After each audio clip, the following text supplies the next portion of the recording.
Hi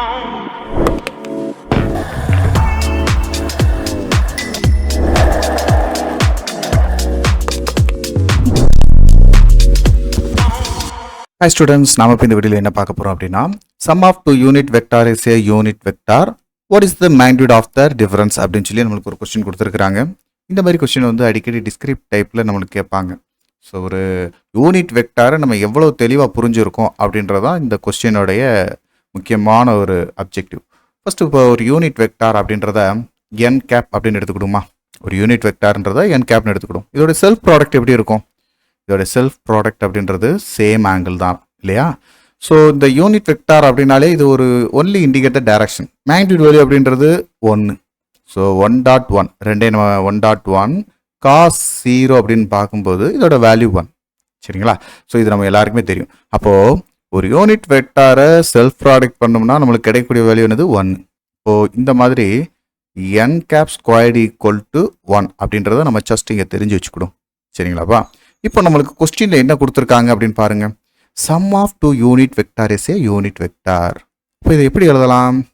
ஏ கேப்னு ஒரு unit, B கேப்னு ஒரு unit, இந்த ரெண்டும் சேர்ந்து சி கேப்னு இன்னொரு யூனிட்டாக ரிசல்ட் வருது இல்லையா? ஓகே, இப்போ இதுக்கான மேக்னிட்யூட் வேல்யூ அப்படின்னு பாருங்க. எந்த ஒரு யூனிட் வெக்டாருக்கும் மேக்னிட்யூட் வேல்யூ அப்படின்றது 1. ஸோ அப்போது இந்த A cap equal to B cap equal to C cap அப்படின்றதோடைய மேக்னிட்யூட் வேல்யூவை நம்ம 1ன்னு எழுதிக்கிடும். சரிங்களா?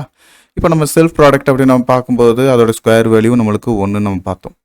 ஓகே, அதே போல் A cap square equal to B cap square equal to C cap ஸ்கொயரும் என்னவா தான் இருக்கும்? 1. ஸோ இதெல்லாம் ஜஸ்ட் நம்ம இங்கே முன்னாடியே அனலைஸ் பண்ணி தெரிஞ்சிருக்கணும். சரிங்களாப்பா? ஸோ அப்போ தான் நம்ம ஈஸியாக இங்கே சப்ஸ்டிட் பண்ண முடியும். இங்கே நம்ம இங்கே கொடுத்துருக்குற இந்த ஈக்குவேஷன் 1க்கு மேக்னிடியூட் ஆஃப் த சம் பார்ப்போம். ஃபர்ஸ்ட் இந்த மேக்னிடியூட் ஆஃப் த சம் அப்படின்னு பார்க்குறதுக்கு இந்த ரெண்டு யூனிட் வெக்டார் இருக்குது பார்த்தீங்களா? இதோடைய அடிஷனுக்கான மேக்னிட்யூட் வேல்யூக்கு ஸ்கொயர் பார்த்தோம்னா எப்படி எழுதலாம்?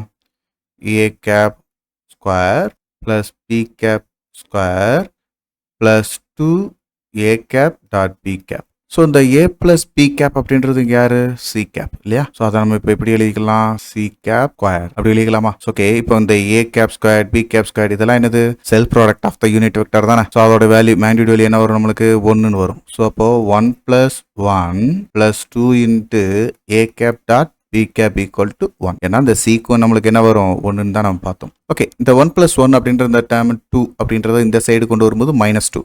அப்போ 2 A cap dot B cap அப்படின்றத 1 - 2 அப்படின்னு நம்ம எழுதும்போது A cap dot B cap அப்படின்றதோட வேல்யூ -1. இந்த 2 இந்த சைடு டினாமினேட்டர் கொண்டு வரும்போது -1/2ன்னு ஆயிரும்பா. ஸோ இந்த இடத்துல A cap dot B cap value நம்ம பார்த்தாச்சு. இதை வச்சு நம்ம இப்போ என்ன செய்ய முடியும்? மேக்னிட்யூட் ஆஃப் த டிஃபரன்ஸ் பார்க்கலாம். மேக்னிட்யூட் ஆஃப் த டிஃபரன்ஸ் அப்படின்றது இதே தான். நம்ம இங்கே அடிஷனுக்கு ஸ்கொயர் பார்த்தோம்லப்பா, அதே மாதிரி ஏ கேப் மைனஸ் பி கேப்கான ஸ்கொயர் வேல்யூவை இதே மாதிரி எக்ஸ்பிளைன் பண்ணி எழுதலாமா? A cap square plus B cap square -2 A cap dot B கேப்னு வரும். ஆல்ரெடி நம்ம பார்த்தோம் இந்த self product of the unit வெக்டாரோட மேக்னிட்யூட் வேல்யூ 1.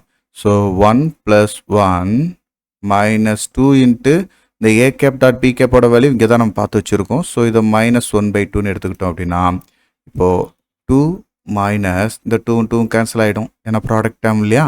ஸோ அப்போது நியூமரேட்டர் டினாமினேட்டரில் இருக்கக்கூடிய இந்த 2 கேன்சல் ஆனதுக்கப்புறம் மைனஸ் இன்ட்டு மைனஸ் ப்ளஸ் 1 அப்படின்னு பார்க்கும்போது 3. மேக்னிட்யூட் ஆஃப் த டிஃபரன்ஸோடைய ஸ்கொயர் வேல்யூ தான் பார்த்தோம். அப்போது போத் சைடு ஸ்கொயர் ரூட் எடுத்தோம் அப்படின்னோம்னா ஏ கேப் மைனஸ் பி கேப்னு எடுத்தோம் அப்படின்னோம்னா போத் சைடு ஸ்கொயர் ரூட் எடுக்கும்போது என்ன ஆகும்? இந்த சைடு √3ன்னு வரும்.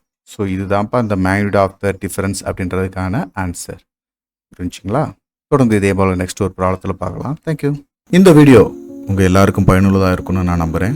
உங்களுக்கு இது ரொம்ப ஈஸியாக இருந்துச்சு அப்படின்னா மறக்காமல் லைக் பண்ணுங்கள். நம்ம மிஸ்டர் ஃபிசிக்ஸ் சேனலை சப்ஸ்கிரைப் பண்ணுங்கள்.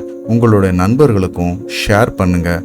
நம்மளுடைய தொடர்ந்து எல்லா வீடியோக்களும் உங்களுக்கு வரணும் அப்படின்னா நம்ம நோட்டிஃபிகேஷனில் ஆல் அப்படின்ற ஆப்ஷனோட கிளிக் பண்ணுங்கள். தேங்க்யூ.